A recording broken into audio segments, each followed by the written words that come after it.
Thank you, everyone, for joining. Today, we have our first CPTHN webinar of 2026, and we're really happy to welcome Dr. Rukhmi Bhat from Chicago and Dr. Marie-Claude Pelland-Marcotte from Quebec. So, Dr. Bhat is nationally recognized for her expertise in neonatal thrombosis, including risk stratification and use of DOACs in children. She served as a PI for multiple NIH and industry sponsored clinical trials in pediatric thrombosis and novel agents. She's a member of ASH and ISTH guideline panels on pediatric venous thromboembolism treatment and prophylaxis. She earned her medical degree from Grant Medical College in Mumbai, pediatric residency from King Edward Memorial Hospital in Mumbai, and SUNY Downstate, and followed by fellowship at Children's Memorial Hospital, which is now Lurie Children's Hospital in Chicago. So thank you so much, Dr. Bhat, for joining us today. And alongside, we have Dr. Marie-Claude Pelland-Marcotte, who is trained in pediatric hematology oncology from the Hospital for Sick Children, along with fellowship in pediatric thrombosis and hemostasis. She also did her PhD in health services research and is currently a staff pediatric hematologist at CHU Quebec. Pardon my French, so I won't do the full form. So thank you so much for giving us the talk today, and we'll get it started. And then we'll have opportunity for questions in the end. But in between, if you have questions, please feel free to put them in the chat so that we can take them up one by one towards the end. Floor is yours. Thank you very much, Mihir. So I'll get started. So our talk today is entitled Neonatal Thrombosis in 2026, Incidence, Risk, and Management Uncertainty. And so I'll get started. I just realized a little bit earlier that we didn't put any conflict of interest slides in there, but we don't have any. So today, the learning objectives will be to describe the epidemiology of neonatal thrombotic disease, recognize the risk factors of venous thrombosis. I guess arterial thrombosis could have been an hour by itself, but we decided today that we would focus a bit more on the venous side. We'll review the main clinical trials and clinical practice guidelines for the management of neonatal thrombotic disease and spend some time about the key knowledge gap and research priorities in neonatal thrombotic disease. And so we decided to split in F. So today I'll be taking the first part, which is incidence and risk factors. And then Dr. Bhat will talk about the guidelines and management and then the future priorities. So let's get started. So I know a lot of you will be familiar with this concept, but I guess at least for the learners with us today, I thought it was really important to talk about developmental hemostasis because I think it is the key of having a separate talk on neonatal thrombosis and why would it be different than adult or pediatric thrombosis. So as shown in this figure, there are key differences in the concentration and functions of platelets and several coagulation proteins, and that affects both primary and secondary hemostasis as well as fibrinolysis. Overall, these physiological changes do not make the neonates more prone to clotting or bleeding per se, but there are a lot of experts that think that this system may be less resilient to many physiological stressors and might partially explained why coagulation disorders are more common in a newborn. Importantly, it really raises the concern that we cannot simply extrapolate data from clinical trials done in older children or adults to decide what we will do with newborns with thrombosis. And it also prompts us to interpret results differently from coagulation laboratory assays using really age-based normal values, knowing that it will be different in neonates and also different in preterm neonates compared to term neonates. So looking now at the epidemiology of VTE, a lot of you will be familiar with this study that has shown an important increase in the rate of thrombosis in pediatrics. It's mostly in hospitalized children, and studies in NICUs have shown an incidence ranging between 50 to 15 to 80 per 10,000 NICU admission. That being said, this rate is then increasing in all age groups. It can be partially explained by the fact that we have improved survival of very preterm babies and critically ill children. We have more and more use of central venous access device. They're accessible, they're easy to put, and they're usually put in there for a long time. And we have also improved the recognition of VTE, I guess, a lower index of suspicion, and improved imaging modalities to diagnose them. Um, However, those estimates of the incidence were quite imprecise, so we decided a little while ago to review what was out there regarding the incidence of neonatal thrombosis. So our overarching goal at the time, and Dr. Bhat and I are both equally kind of involved in this, was to synthesize the current knowledge in order to guide prospective studies on neonatal thrombosis. So neonatal care has tremendously evolved over the past few decades with surfactant and surgeries and so forth. So we focused on data published after 1990. Um, Not surprisingly, we found a lot of different things. We were quite surprised by the large number of articles. We found 82 articles that kind of fit into our inclusion criteria, enrolling more than 3 million neonates. A lot of retrospective studies, case control study, also about a third of prospective cohort studies. Mostly, those studies looked at the general NICU population, although a lot of those studies focused on more at-risk groups, for example, very preterm patients or neonates with cardiac disease. And there was also a lot of heterogeneity in whatever people were doing, if any, to detect thrombosis, and I'll come back to that later. So surprisingly, we had an overall incidence of 10.6% incidence of venous thrombosis among children hospitalized for in the NICU. This was despite excluding 4 studies that had very specific population, mostly neonates on ECMO, that we felt were quite different from the general NICU population. As you can see on the slides, when we plotted the reported incidence rate based on the year of publication, you can see that in the 90s and early 2000, there was a lot of studies that conducted a serial Doppler ultrasound or serial imaging studies and found very high rate of thrombosis, especially with children with catheter with some catheter put in place. More recently, this kind of studies has not been as frequent, and so we found kind of lower incidence rate, but the overall rate was about 10% of children. We tried to tease out some of the heterogeneity with stratified analysis. So this is the overall incidence here. Then we found that children with cardiac disease and with prematurity were at higher risk of thrombosis. Not unsurprisingly at all, studies who conducted some type of screening or surveillance for thrombosis had also a higher rate of thrombosis, as well as studies that were prospective and designed compared to retrospective study. I will also point your attention to that last column here, the I-square. So for those of you who don't know, the I-square is the ratio between the between study variance compared to the total variance. And typically people will say that if the heterogeneity is above 75% or even sometimes 50%, that is a high heterogeneity. So that you can see that even in stratified analysis, that was the case here. And though that prompt us to think that there's more in there that was really difficult to tease out at the systematic review level. So I wanted to know a bit more about this. So we have a poll question. So if you're willing, I will ask you to scan this QR code here. So you'll be able to answer here. The other thing you could do if you're on your computer right now is you could go to this website, WooClap, and use that code here. And then my question for you is, in 2026, in your NICU, do you have some type of surveillance imaging? Always, never, or only for certain neonates?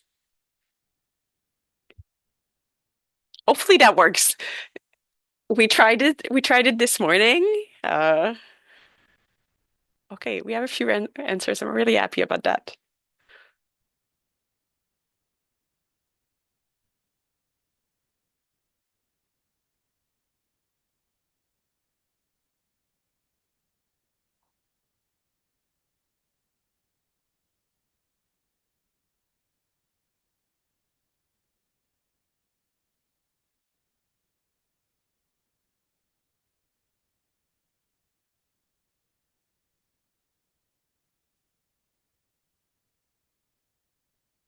I find this really interesting. I guess I should have probably put in there another, like kind of other specified or something. If people want to add in the comments which which neonates are screened, that would be really interesting. I guess I'm gonna keep going and we can come back to that later.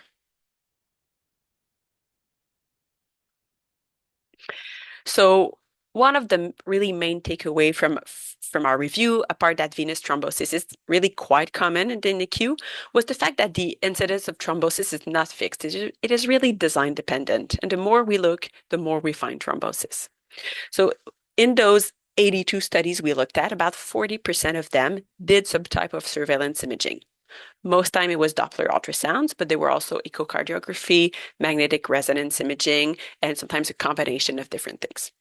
It could be sometimes, for patients with congenital heart disease who underwent cardiac surgery, it could be one MRV post-op. We had also patients who had very several, for example, weekly Doppler ultrasound to look for catheter-related thrombosis, and then one after the catheter was gone. And so several different schedule, different types of imaging. So it's really hard to do stratified analysis because it was really study dependent and it was really hard to put that together. But I guess the future will tell what do we really need to do. Are we over detecting clinically silent clot? Or will some type of surveillance help kind of diagnose clinically relevant disease and more importantly, prevent future end organ complication? The other question is, if we do it for certain neonates, which neonates are at higher risk and who should be the ones receiving all those imagings, given they're an important resource. So there's been a lot of studies that have looked at risk factors for venous thromboembolism, and typically they're grouped between maternal risk factors, peri-delivery risk factors, and then neonatal risk factors down the road. So this is a review from 2023. I'll come back to that later. You know what? I think, or I'll, yeah. I wanted to come to you and then we'll go back to that. Sorry about that. So to say the least, this literature about the different risk factors for neonatal thrombosis is very heterogeneous. For example, there's a large number of risk factors that were shown in the previous slide, but replication of results between studies has proved very, very challenging. And that's what I would like to show you in the next few slides, and then we can come back. They're really hard to put together, and so it's to really identify who's at high risk of thrombosis. In the PICU or in other patient population, we have risk assessment models that can help risk stratify, but we don't have that to our knowledge in the neonatal intensive care unit.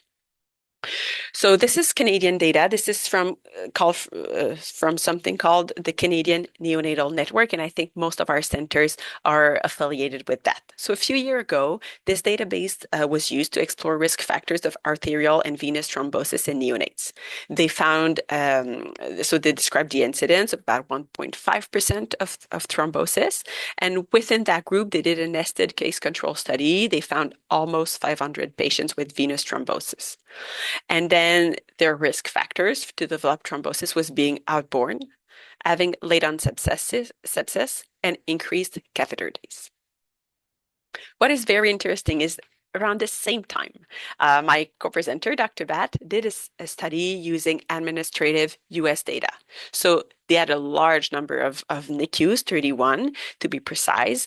And so they did a case control study with more than 1,000 neonatal thrombosis and 488 controls.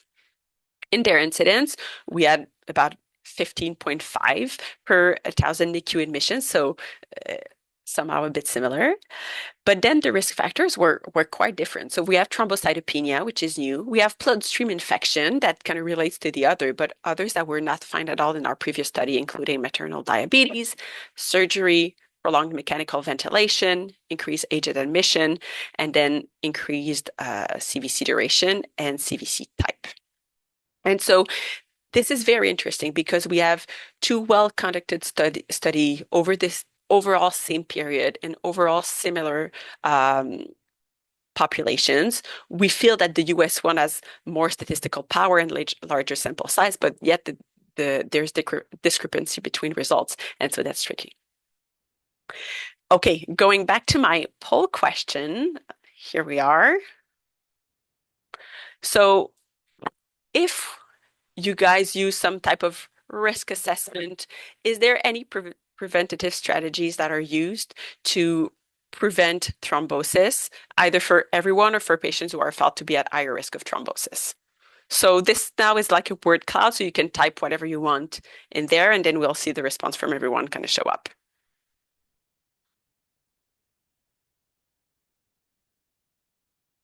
Let me know if that doesn't work. Oops.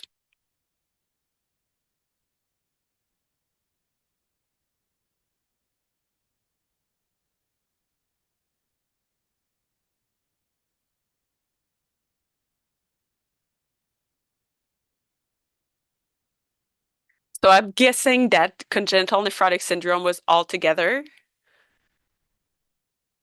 Prophy, early catheter removal,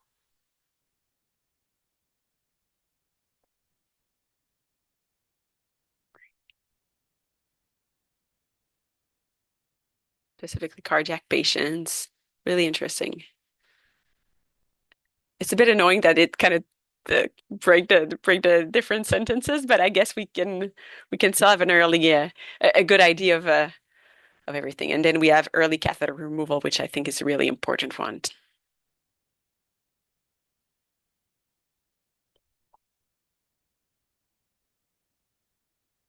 Okay, moving on to the other question. Um, Now, hopefully we can change that. This question is now asking which type of lines are commonly used at your institution. Let me just go back.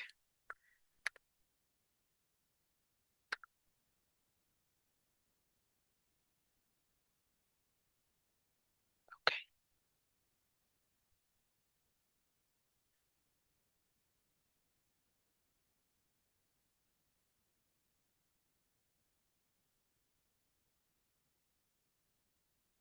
Are you still seeing my PowerPoint, or are we now on Google with the me here? Can I ask you, or Rukhmi or anyone? We're still seeing PowerPoint. Still seeing PowerPoint. Amazing.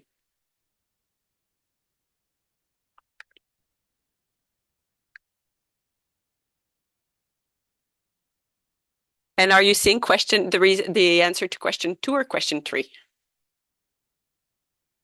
3. 3. Okay, amazing.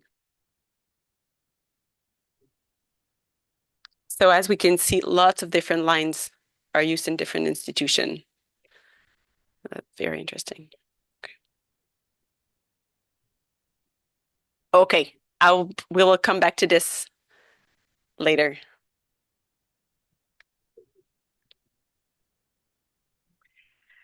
And so to try to take all of this into account and make sense into those different risk factors, we went back again to literature and with this systematic review at everything that was out there to see is there risk factors that will consistently come out in different studies so we can aim for some type of risk assessment model.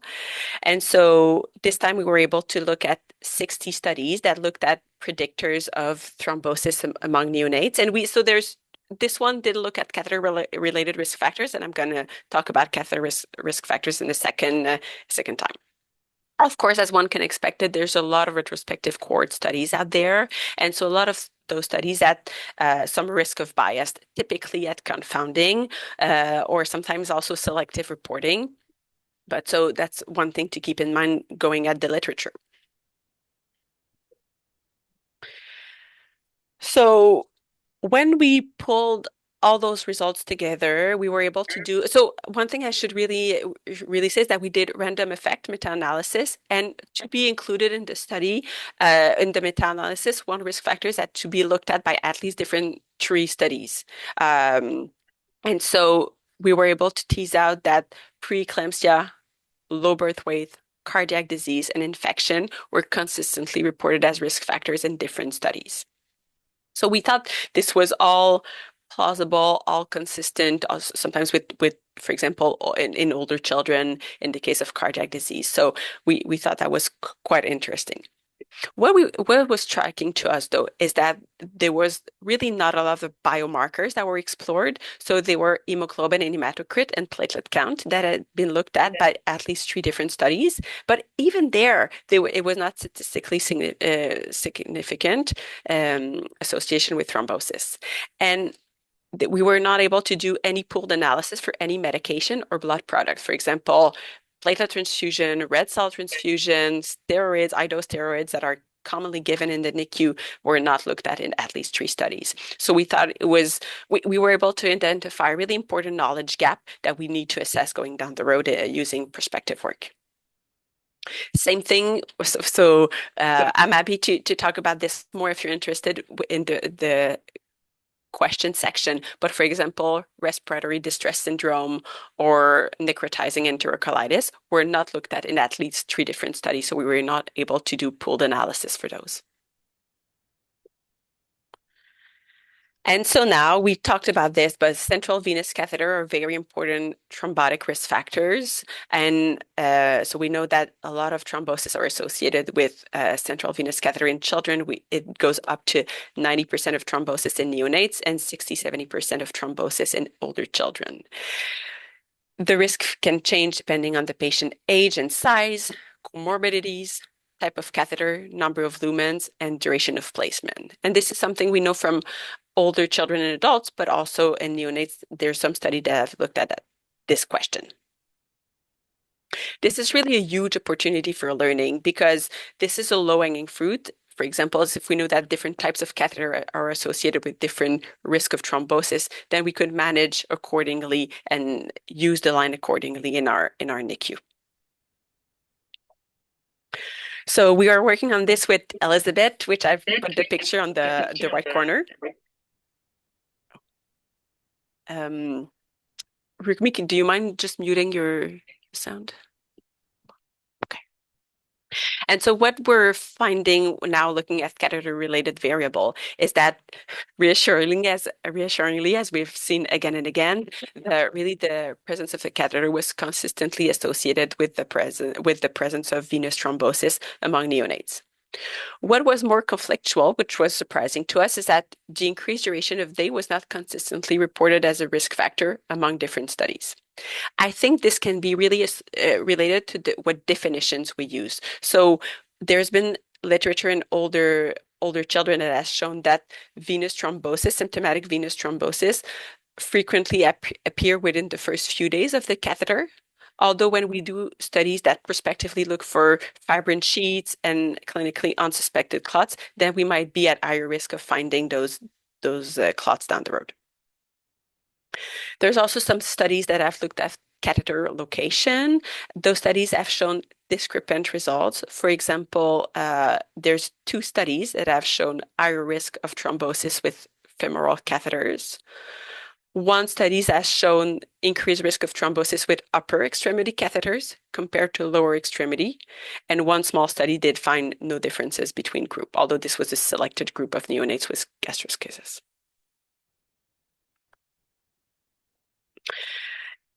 Another important approach, and that has been brought up earlier by you guys, is the use of prophylaxis, unfractionated heparin prophylaxis, either at low dose or at systemic dosing.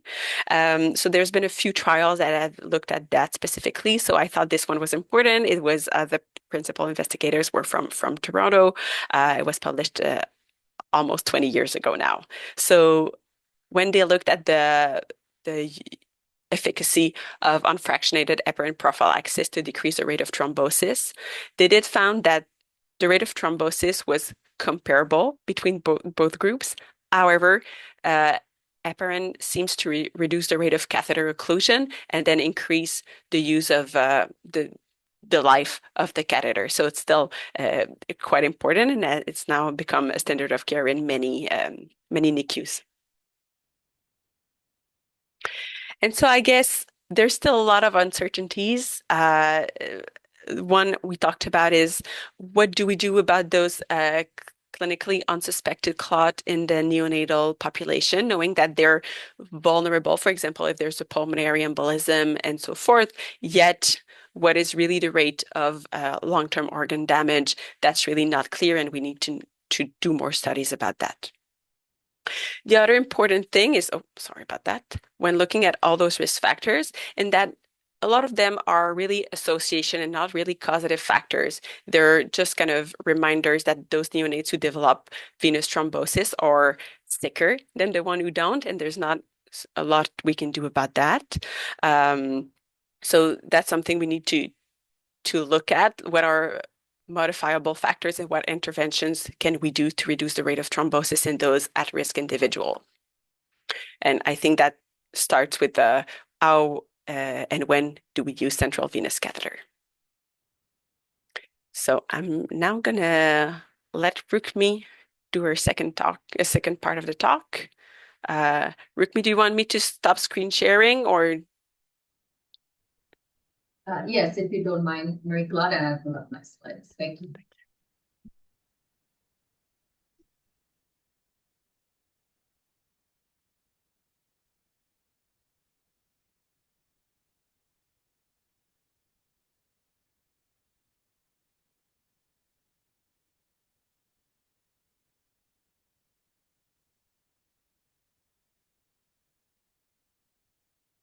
Everybody able to see my screen?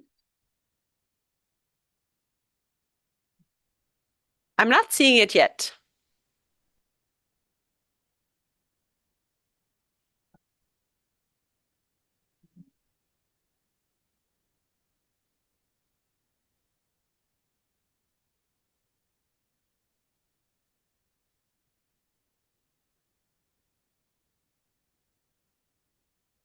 Are you able to see now? Yes. Oh. All right. Thank you very much, Marie-Claude, for that very nice overview on incidence and risk factors. And so for the second half of the talk, I'm going to walk you through the most recent VT management and guidelines and highlight some future priorities and evidence gaps that we all still need to work together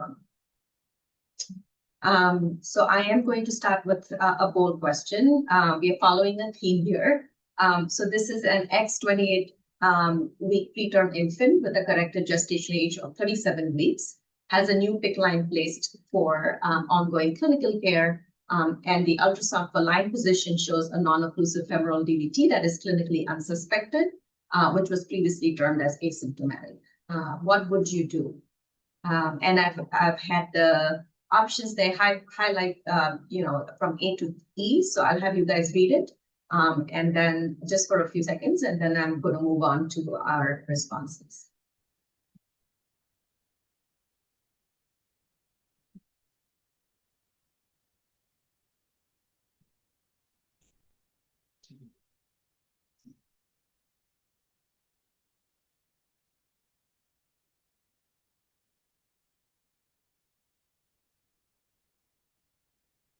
All right.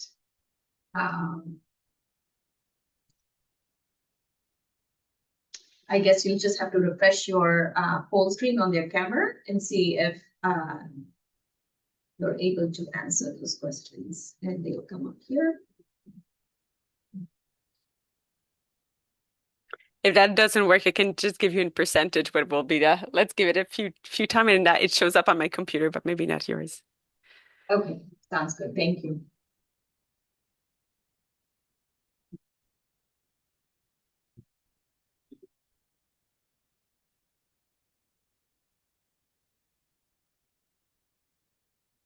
All right, Marie-Claude, do you see the answers yet? Yes. So we have approximately 40 people who say observe without anticoagulation and perform imaging. So your first choice. We have about 15% of people who say give some anticoagulation for 48 to 72 hours, remove catheter and observe. And another 43% of people who say remove catheter without anticoagulation and observe. Oh, okay. So the topmost is the remove catheter without anticoagulation observe. Is that the most? Well, 1 in 3, approximately equally, and then no one gave anticoagulation for 6 weeks or 3 months. All right, great. All right. So this question actually brings up several important questions in management of neonatal thrombosis. First, should all CVC thrombi be treated with anticoagulation? And it looks like most of us think that they probably shouldn't. Should symptomatic and clinically unsuspected thrombi be treated differently? What should be the length of anticoagulant treatment? Should the catheter be removed? Should anticoagulation be administered before removal of the catheter? And if we did decide to treat, what would be the choice of anticoagulant? And so let's first look at two most recently published guidelines. The Neonatal central venous line observation study on thrombosis, which evaluated a national Dutch guideline for management of catheter-related thrombosis in neonates admitted to the neonatal intensive care units. And then the ASH ISTH 2024 updated VT treatment guidelines to see if they can help us answer that question. So to standardize care, the Netherlands introduced a national guideline in 2014, and the Neonatal study was designed to evaluate its safety and effectiveness. This was a multi-center prospective observational cohort study, which was performed in neonates aged between 0 to 6 months, diagnosed with a catheter-related thrombosis, and these were followed for at least 1 year. The management of these clots were based on the severity. Specifically, high-risk thrombi received thrombolytic therapy followed by anticoagulation. Obstructive thrombi received anticoagulation with low molecular weight heparin. And for the low-risk thrombi, there was a wait-and-see monitoring approach with ultrasound surveillance to monitor for thrombosis extension. Additionally, catheter was recommended to be removed whenever possible or not needed. There were about a total of 115 infants that were enrolled for an incidence of 4 per 1,000 NICU admissions. These were primarily preterm infants, and the most common catheters that were used in this study was umbilical and peripherally inserted central catheters. There was no extension seen in 76% of the low-risk groups with a wait-and-see approach, and in all but one, the thrombosis total or partially resolved.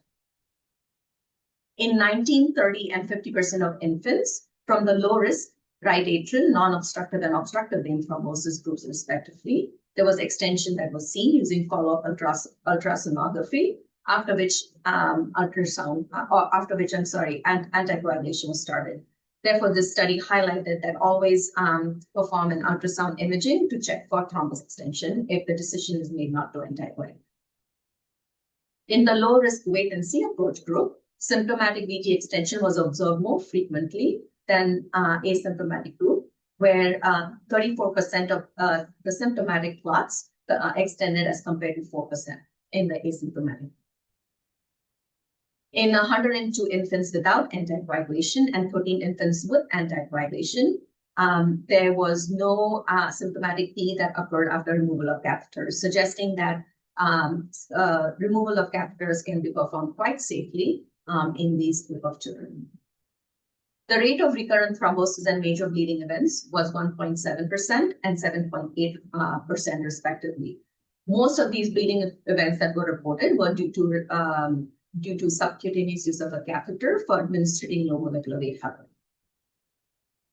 So this guideline-driven management of neonatal catheter-related thrombosis showed good effectiveness, but it also showed a notable bleeding risk, highlighting the need for further refined treatment strategies in the NICU patients. Specifically, they suggested no use of subcutaneous catheters to reduce the bleeding risk, and higher starting dose of low molecular weight heparin and recombinant TPA in high-risk thrombosis involving the right atrium. Now, moving on to the ASH ISTH updated pediatric treatment guidelines. These have been recently published in Blood Advances. In this update, the treatment of symptomatic DVT and PE was downgraded from strong to a conditional recommendation, suggesting using anticoagulation rather than no anticoagulation. However, in the remarks section, you can see that it highlighted that in neonatal catheter related VTE, anticoagulation may result in either no significant or potentially an increased risk of harm. For asymptomatic clots, the definition was changed to clinically unsuspected based on the new ISTH guidance, with the panel suggesting either using anticoagulation or no anticoagulation. Again, in the remarks, the section highlighted that there are select subpopulations of pediatric patients, suggesting not using anticoagulation for clinically unsuspected DVT or PE does not lead to severe outcomes. Furthermore, the duration of anticoagulation was changed for select pediatric patients, with the panel suggesting 6 weeks rather than 3 months for provoked VTE. And this recommendation was based on the randomized control trial, the KidStop study. However, it's important to note that children with pulmonary embolism, those having recurrent VTE events or persistent occlusive disease or ongoing provoking risk factors for VTE were excluded. As with regards to central venous access devices, the panel also suggested that for patients with symptomatic CVAD-related thrombosis who no longer require venous access or whose CVAD is non-functioning, either immediate removal or delayed removal of CVAD should be performed, and that we could either use greater than 48 hours of anticoagulation before CVAD removal versus immediately removing the CVAD without anticoagulation. Both of those were comparable in terms of potential risks of emboli leading to pulmonary embolism or paradoxical stroke. The updated guidelines also provided implementation guidance on the optimal use of anticoagulants. And I'm not going to go into too much detail for the discussion of today's webinar, but I would welcome you to go and read the full paper. They included use of DOACs, both rivaroxaban and dabigatran, in the treatment of a variety of pediatric VTEs. Specifically, apixaban and edoxaban were not considered because we are still waiting for publication of the final manuscripts. The updated guidance it highlighted some key priorities, which are important also in the neonatal thrombosis group, where understanding the natural history of clinically unsuspected thrombosis across a range of pediatric subpopulations is needed, as well as obtaining real-world data on the use of DOACs. So despite these national and international guidelines, I wanted to highlight a survey that we conducted that shows a wide variation in the management and treatment of neonatal thrombosis, especially catheter-associated thrombosis. So this is the Neonatal Working Party, of which Marie-Claude and I are members of the ISTH SSC Pediatric and Neonatal Group that was founded in the fall of 2023. As you can see, it had representation from different specialists involving neonatologists, pediatric hematologists and oncologists, intensivists, and a pediatric thrombosis nurse. Its first effort was an international cross-section survey targeting pediatric hematologists, oncologists, neonatologists, and intensivists who are members of professional societies across 5 continents using a red cap survey instrument. This survey specifically focused on neonates under 30 days of age or up to 44 weeks of corrected gestation age, hopefully trying to capture the preterm infants. There were a total of 135 respondents, of which most were neonatologists. A majority of them had more than 10 years of experience in managing neonatal thrombosis, and most of the respondents were from Asia and North America. Most respondents reported not performing routine imaging surveillance for neonatal catheter-associated VTE and following either local or international guidelines. Catheter removal was commonly performed only if the catheter was not functioning, and over half indicated that they would not administer anticoagulation prior to catheter removal. When looking at clinical and thrombus characteristics to start anticoagulation for neonatal catheter-associated VTE, there was consensus to initiate antithrombotic treatment for completely occlusive symptomatic clots, as well as clots located in certain locations. Opinions were divided on using anticoagulation based on gestational age and bleeding risk. Notably, 38% disagreed on treating clinically unsuspected thrombi, which is consistent with our clinical practice. When looking at management of specifically neonatal catheter-associated VTE by thrombus characteristics, respondents' treatment preferences are shown here. Anticoagulation was commonly used for symptomatic, occlusive, and right atrial thrombi, while expectant treatment or watchful waiting was favored for clinically unsuspected cases. For non-occlusive thrombi, respondents were evenly split between expectant management or a wait-and-watch approach and anticoagulation. There was a wide variability in the duration for treatment of catheter-associated VTE, ranging from less than 4 to greater than 12 weeks. When looking at regional differences, those respondents from Asia reported treating neonatal catheter-associated VTE for less than 4 weeks. Heparins were predominantly used for both acute and subacute treatment, and pediatric DOAC availability, as you can see, was limited only to centers in North America and Europe. So very, very limited pediatric DOAC availability worldwide. Some of the key takeaways from this survey were that these neonatal thromboses are primarily treated by neonatologists. There's wide variation in treatment duration, ranging from less than 4 weeks to greater than 12 weeks. Clinical thrombus characteristics influence decision to treat rather than factors such as gestational age or risk of bleeding. Routine imaging surveillance of central catheters was rarely performed. Heparins were primarily the anticoagulants of choice, and pediatric DOAC availability was limited only to North America and Europe. So far, we have reviewed national and international guidelines. We've looked at clinical practices on neonatal thrombosis worldwide. Next, I was hoping to walk you guys through the 2 most recent trials involving management related to length of treatment and use of DOACs, specifically focusing on the neonatal representation in both these trials. We are all familiar with the KidSTOT study. It was a multinational trial which aimed to evaluate the efficacy and safety of 6 weeks versus 3 months of anticoagulation for first probe VTE children with partial or complete thrombus resolution. This study showed that a 6-week total course of anticoagulation was non-inferior to 3-month course based on the trade-off between risks of recurrent VTE and clinically relevant bleeding events within 1 year. However, out of a total of 532 enrolled participants, you can see that only 4% of neonates made up this population. So it remains to be seen whether we can totally apply the RCT findings to this specific age group. Moving on to the DOAC RCTs, this table lists the published pediatric phase 2 and 3 DOAC clinical trials, highlighting the highest number of enrolled pediatric subjects in pediatric anticoagulant trials.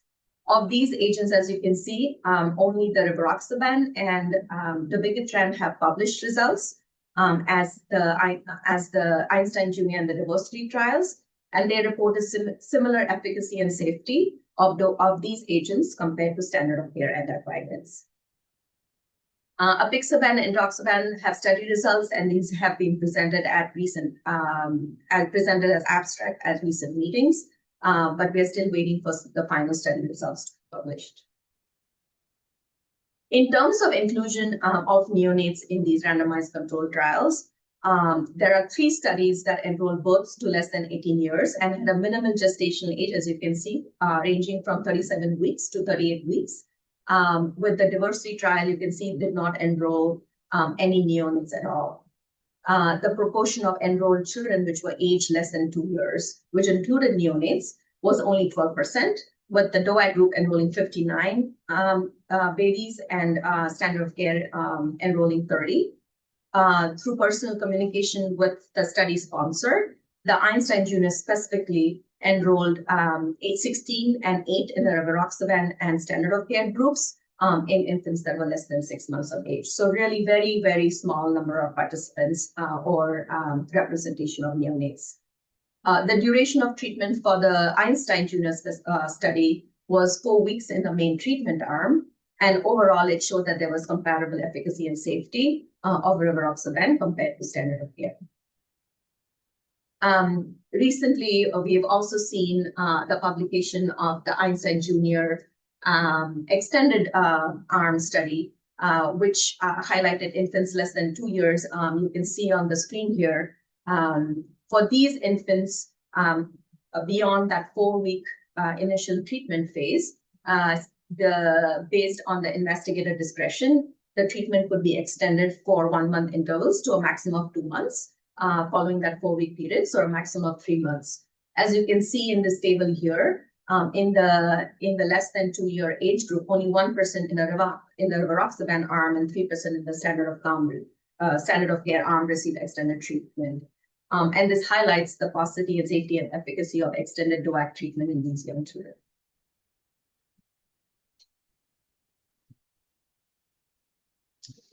So using DOACs in neonates, as we all know from from treating these neonatal thrombosis events can be really challenging. And this table is a nice summary of some of the clinical challenges and highlights some future research needs. We don't have any PK/PD data in gestational age less than 37 weeks. How safe are these DOACs in the presence of comorbidities, which a lot of these neonates do have when they get admitted to the NICU? There's limited access to liquid formulations. How do we manage DOACs when they have to undergo invasive procedures or surgeries? And finally, and very importantly, what is their impact on growth and development, immune function, and bone health in these very young patients? So given we have limited follow-up data in the DOAC RCTs, what do we know of any international registries that have been collecting data? So I wanted to walk you guys through an ongoing international prospective Thrombosis registry that may shed some light on real-world data of DOAC use. This registry serves as a platform of the International Pediatric Thrombosis Network, which is one of the initiatives of the IST Pediatric Neonatal Scientific and Standardization Subcommittee.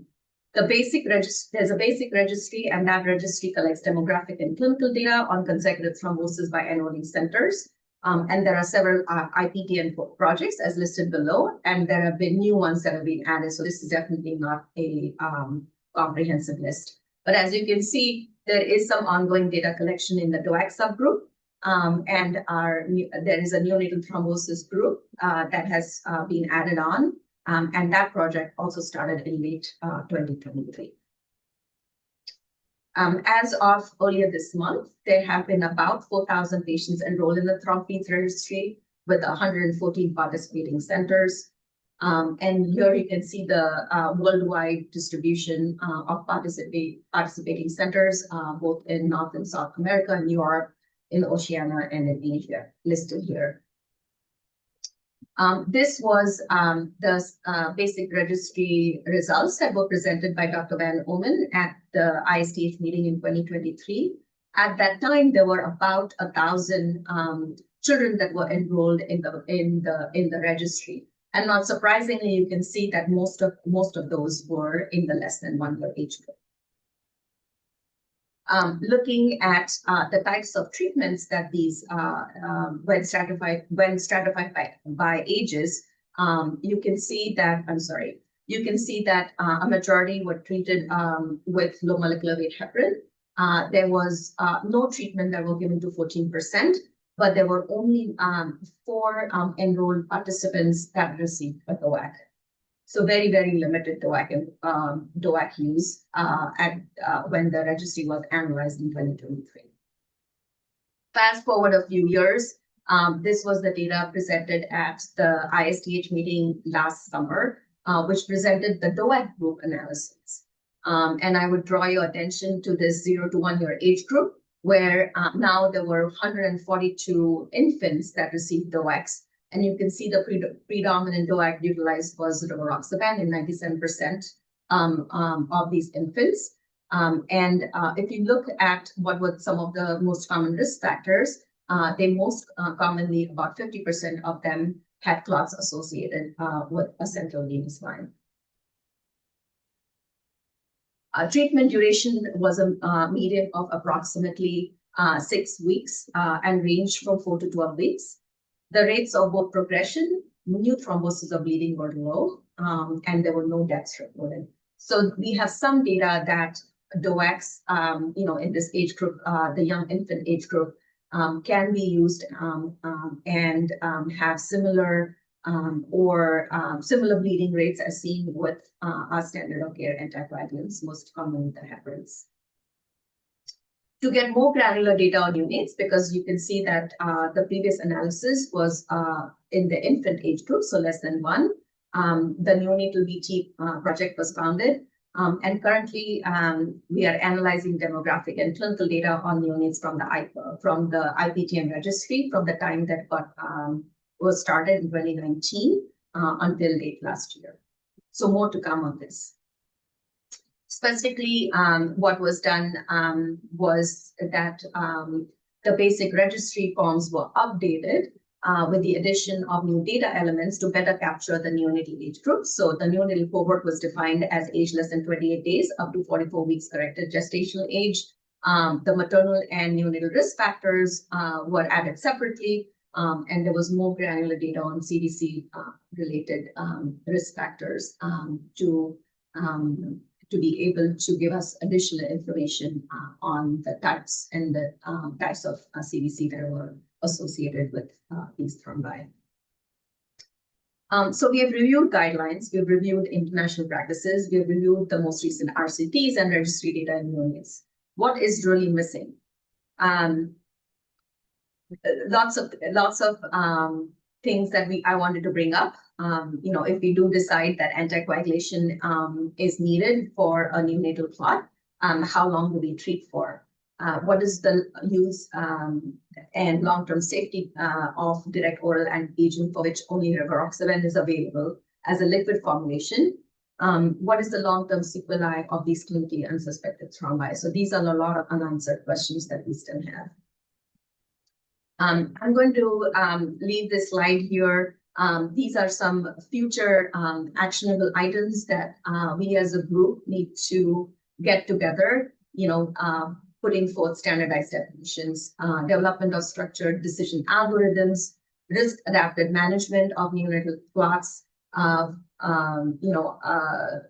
is the optimal treatment duration? Can we have neonatal specific data as part of these trials or registries? Standardizing monitoring practices when anticoagulation is started, what is the role of DOACs, and standardizing follow-up practices, especially to improve clinical care and research quality in trials related to neonatal thrombosis. With that, I would like to acknowledge my mentors, as well as members of the ISTH SSC Neonatal Working Party and IPTN. And thank you for listening and your patience. Thank you so much, Rukhmi and Marie-Claude, for the wonderful presentation and the overview of neonatal thrombosis. So much and so well you covered in just a mere 50 minutes. So without further ado, I'm going to introduce Dr. Jess Halperin, who is one of our subcommittee co-chairs for thrombosis, who will lead the discussion and any questions. Jess, over to you. Thank you. Yes, thank you so much to Drs. Pelland-Marcotte and Dr. Bhat. That really was a wonderful overview. And also to Mihir, thank you for reviving our thrombosis webinars. I'm really excited for them to come, and this is a really good starter. So without further ado, we have just a few minutes, I think, to see if there are any questions from the group. You can either put something in the chat or feel free to raise your hand or just unmute.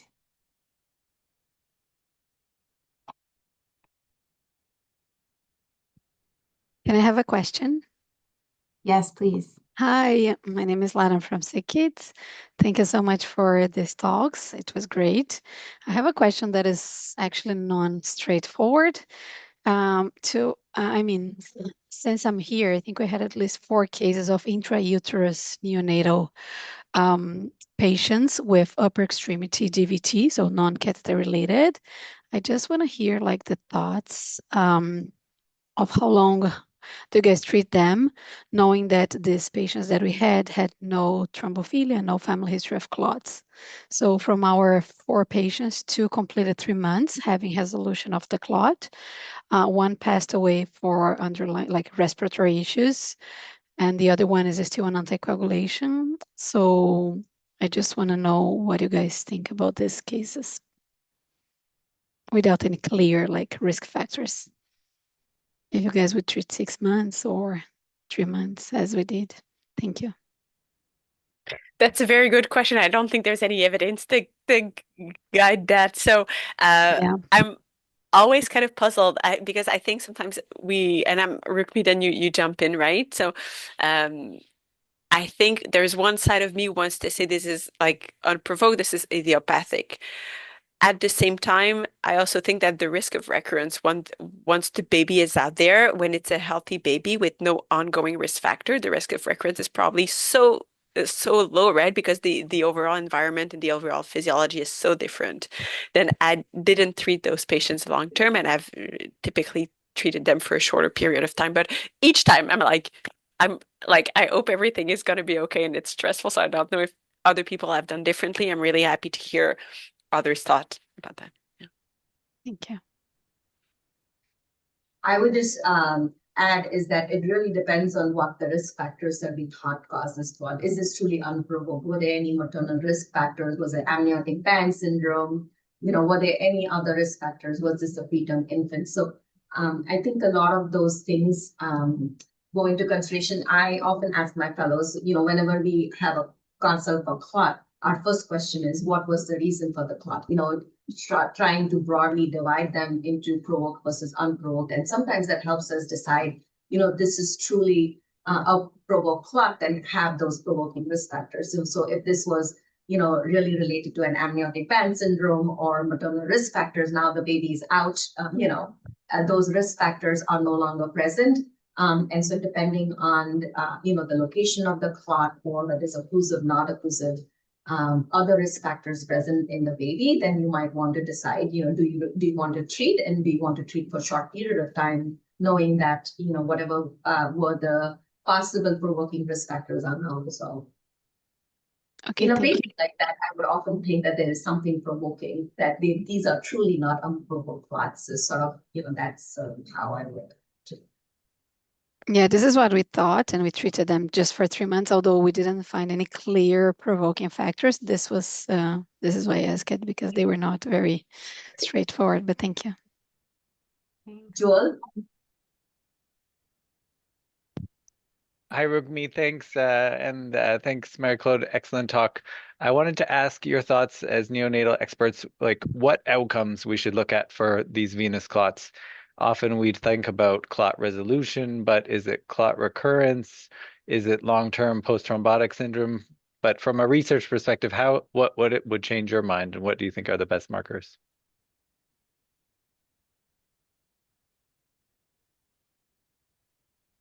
Marie-Claude, do you want to have a go, or I'm happy to? You can go first.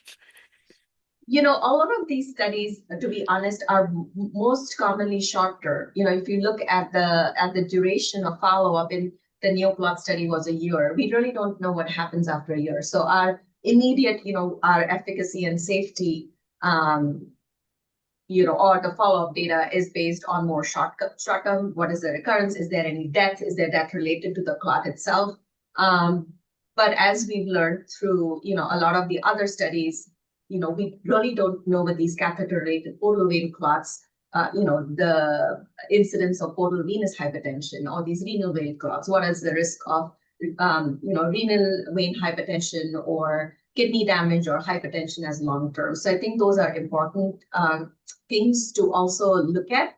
And then the clinically unsuspected ones, some of them, like we said in our poll question, a lot of us would just observe without treatment.